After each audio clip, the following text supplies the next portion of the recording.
1908-ci ildə yenə də New Yorkda 15 min qadın daha qısa iş günü, daha yüksək maaş və səs vermə hüququ üçün nümayiş keçirir.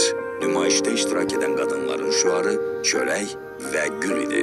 Çörək həyat eşqini, toxluğu, gül isə daha firavan həyatı ifadə edirdi. 1910-cu ildə Kopenhagendə keçirilən Qadın Sosialist İnternasional qurultayında sosialist Clara Zetkinin Amerikada yanaraq ölən qadın işçilərin xatirəsinə Beynəlxalq İşçi Qadınlar Gününün təsis edilməsi təklifi qəbul edilir.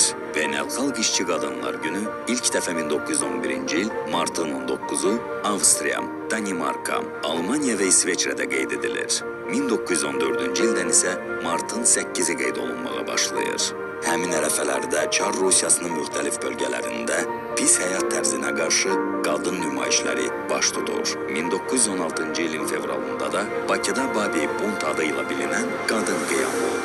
1975-ci il dünya qadınları üçün xüsusi əhəmiyyət daşıyır. Həmin ildə ilk dəfə olaraq BMT Beynəlxalq Qadınlar Gününü təsis edir. 2 il sonra isə qurumun ümumi qurultayında 8 mart qadın hüquqları və Beynəlxalq Sülh Günü olaraq rəsmiləşir.